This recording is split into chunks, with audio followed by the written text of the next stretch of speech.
Hello everyone, myself Abhishek Kumar and I am welcoming you all in the family of diplomators. Here I am not your teacher, but I will try to give you proper and sufficient guidance in this subject, which is fundamental of triple E, means electrical and electronic engineering. आज से हम लोग इस नए chapter का, इस नए subject का शुरुआत करेंगे। इस सब्जेक्ट को स्टार्ट करने से पहले हम ये जानेंगे कि आखिर इंजीनियरिंग है क्या। अगर वन वर्ड में कहें तो engineering is the application of science and technology. जो भी हम साइंस, थ्योरीज, रूल्स पढ़ते हैं उसका सही से उपयोग कर सके और उसका उपयोग हम अपने पॉजिटिव वे में, अपने लाइफ में या अपने इन्वायरमेंट में, अपने वर्ल्ड में पॉजिटिव वे में करें। This is engineering. हम लोग जानते हैं कि इंजीनियरिंग में भी कितने सब ब्रांचेस हैं, मतलब सब डिवाइड किया गया है इंजीनियरिंग को, जैसे civil engineering, mechanical engineering, electrical engineering, computer science engineering, electronic engineering. लेकिन इनमें से 3 ही कोर ब्रांच माना जाता है। कोर ब्रांच करने का मतलब है बेस, जो है civil engineering, mechanical engineering and electrical engineering. These 3 are the main core branch of the engineering. तो हम लोग उसी कोर ब्रांच में से एक branch which is triple E, means combination of electrical and electronic engineering के फंडामेंटल बेसिक एरियाज और rules को जानेंगे इस सब्जेक्ट में। और इस सब्जेक्ट को हम कॉन्सेप्चुअली भी और थियोरेटिकल, जो हमारे सेमेस्टर में हमें मदद करे, अच्छा मार्क्स आए, दोनों नज़रिए से पढ़ेंगे और समझेंगे, जिसमें मेन फोकस कॉन्सेप्ट पर होगा। So now let start a new journey. ये जो पेज आप सभी के सामने है, ये ऑफिशियली सिलेबस है जो हमारा SBTE बोर्ड के तरफ से है। इसमें 6 यूनिट्स हमें पढ़ने हैं।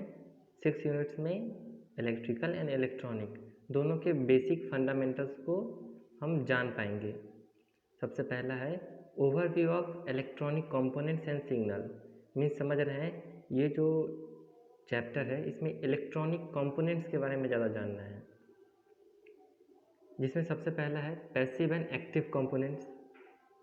तो पैसिव कंपोनेंट का मतलब ही होता है कि विच doesn't depend on the external source, जिसमें एक्सटर्नल सोर्स ना हो, जो रिक्वायर्ड ना करे, जैसे कि कैपेसिटर, रेसिस्टर, इंडक्टर। सेकेंड है एक्टिव कंपोनेंट, जो इसके विपरीत है, उल्टा है, जिसमें एक्सटर्नल सोर्स हमें चाहिए कि हम इस चीज़ को चला सकें, जैसे कि थायरिस्टर, ट्रांजिस्टर। अब इन दोनों का मतलब हम समझे तो यही समझेंगे कि एक्टिव कंपोनेंट जो होते हैं उनमें सप्लाई तो आ रही है, मेन सप्लाई, उसके बाद भी एक एक्सटर्नल सप्लाई देने की आवश्यकता होती है। अगर हम उसमें तब तक एक्सटर्नल सप्लाई नहीं देंगे तब तक वो डिवाइस हमारा रन या एक्टिव नहीं होगा। इन सभी का डिटेल्स हम लोग बाद में पढ़ेंगे, आज सिर्फ ओवरव्यू देखेंगे। अगला है रेसिस्टेंस। हम जानते हैं जो हिंड्रेंस, करंट के पाथ में हिंड्रेंस होती है उसे रेसिस्टेंस कहेंगे। कैपेसिटेंस, या कैपेसिटर हो गया। Inductor, basic concept of diode.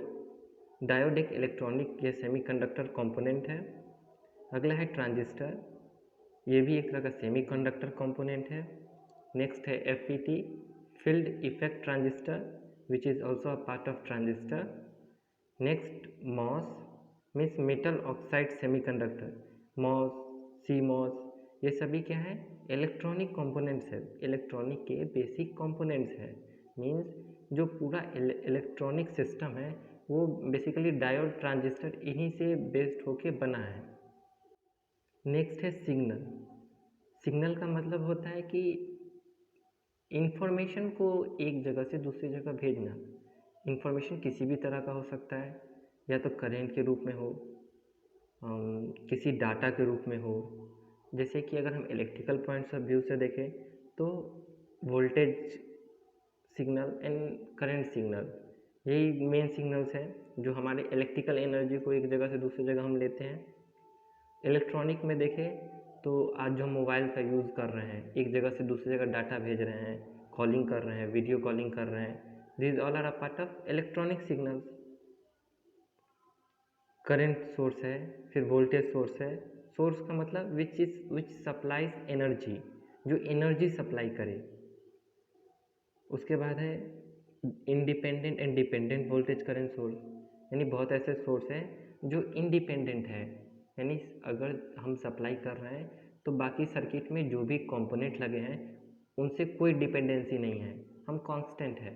जब इंडिपेंडेंट हो तब, लेकिन जब डिपेंडेंट है मीन्स हम अदर कंपोनेंट्स पर डिपेंड है, मतलब उनके वेरिएशन से या उनको चेंज करने पर सोर्स में भी चेंजेस आएंगी। नेक्स्ट है overview of analog circuit. Analog का मतलब ही होता है कॉन्टिन्यूअस सिग्नल, मतलब कोई चीज़ जो कॉन्टिन्यूअस रूप से हम दर्शा रहे हैं।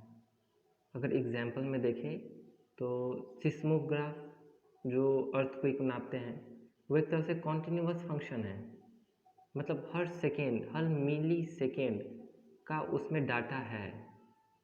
वही अगर डिजिटल में हम जाते हैं तो वहाँ एक खास पीरियोडिकली हम एनालाइज करते हैं, यानी वो डिसकॉन्टिन्यूअस सिग्नल है।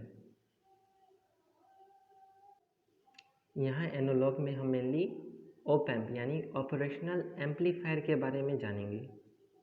एम्पलीफायर का मतलब होता है किसी भी वीक सिग्नल को हाई सिग्नल में बदल देना, उसको इनलार्ज कर देना। मीन्स अगर हम एग्जाम्पल के तौर पर समझें तो हम जनरली जो बोलते हैं वो बहुत हाई नहीं है कि 50 या 100 आदमी सुन सके, लेकिन जब कभी ऐसी स्थिति बने कि हमें अपनी आवाज़ को ज़्यादा लोगों तक पहुंचाना है तो हम माइक या स्पीकर्स का उपयोग करते हैं। तो वहाँ होता क्या है, हमारी आवाज़ को यानी लो वीक सिग्नल को हाई सिग्नल में बदल दिया जाता है, यानी हमारी जो वर्ड्स हैं, हमारी जो साउंड है उसको एम्पलीफाई करके बड़ा करके भेजा जाता है, जिससे अधिक से अधिक लोग सुन पाते हैं। नेक्स्ट है डिजिटल इलेक्ट्रॉनिक्स, यानी डिजिटल सिग्नल्स के बारे में। हमने जैसा बताया कि digital signal means discontinuous signal, यानी हर एक सेकेंड पर, हर एक मिली सेकेंड पर डाटा हो ये ज़रूरी नहीं। और डिजिटल मीन्स डिजिट, यानी जो हमें आउटपुट दिखेगा वो डिजिट्स के रूप में दिखेगा। एनालॉग में क्या था, वो पॉइंटर या किसी और रूप में दिख रहा था, जैसे कि हमारा घड़ी या फिर बहुत पहले वाली जो घड़ी थी जो एनालॉग बताती थी। अब जो क्या है डिजिटल वॉचेज आ रही है जो डिजिट्स में 2.30 मीन्स 2:30 AM हो रहा है। ये अगर पहले की घड़ी में देखें तो एनालॉग बताती है कांटा की तरह। यहाँ पर डिजिटल इलेक्ट्रॉनिक्स में हम बूलियन अलजेब्रा के बारे में जानेंगे। बूलियन अलजेब्रा का मतलब है एनालॉग को डिजिटल में किस तरह बदले। डिजिटल में जनरली हम 0-1 के फॉर्मेट में लेके काम करते हैं, यानी जो भी हमारे पास इनपुट सिग्नल है उसको हम आउटपुट के लिए 0 या 1 में ही बदलते हैं और फिर यूज़ करते हैं। नेक्स्ट यूनिट यानी 4th यूनिट है इलेक्ट्रिक एंड मैग्नेटिक सर्किट। ये जो चैप्टर है ये बेसिक्स है, यानी रूल्स हैं जो हमें बताएंगी कि जो हमारा मशीन है, इलेक्ट्रिकल में जो मशीन होती है जैसे कि फ़ैन हो गया, इंडक्शन मोटर हो गया, जनरेटर हो गए, ये वर्किंग इनका क्या है। तो जिस रूल के कारण ये वर्क करते हैं, जो इनका प्रिंसिपल है वो हमें इस चैप्टर में देखने को मिलेगा।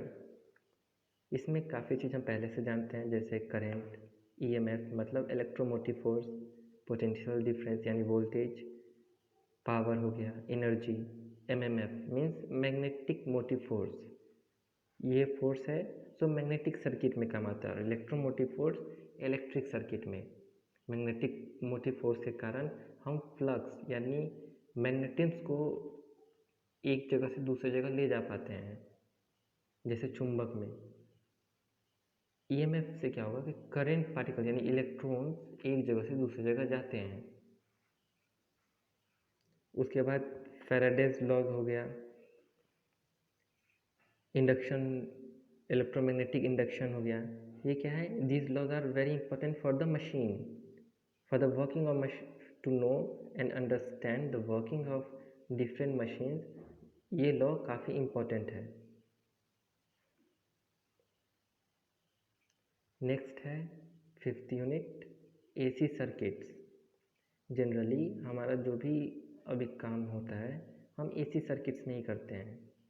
मतलब हमारे घर में एसी करंट है, जनरल सप्लाई भी एसी ही है। हमारे पास जितने भी मशीनें हैं जनरली सभी एसी में ही ज़्यादा काम करती है। तो एसी में काम करती है और एसी के फंक्शन को समझने से पहले एसी के पार्ट्स को जानना होगा।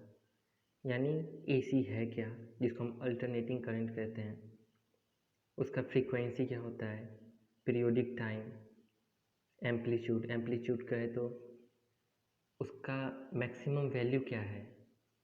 जैसे कहते हैं 1 एम्पियर, 2 एम्पियर, 3 एम्पियर। उसके बाद है star and delta connection, means 3 phase जो होता है, 3 फेज कनेक्शन हम 2 तरह से करते हैं, या तो स्टार में करेंगे या डेल्टा में करेंगे। तो ये टाइप्स ऑफ कनेक्शन है।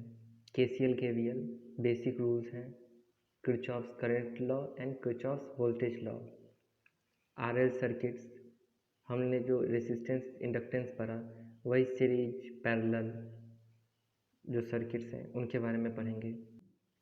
नेक्स्ट है ट्रांसफार्मर एंड मशीन।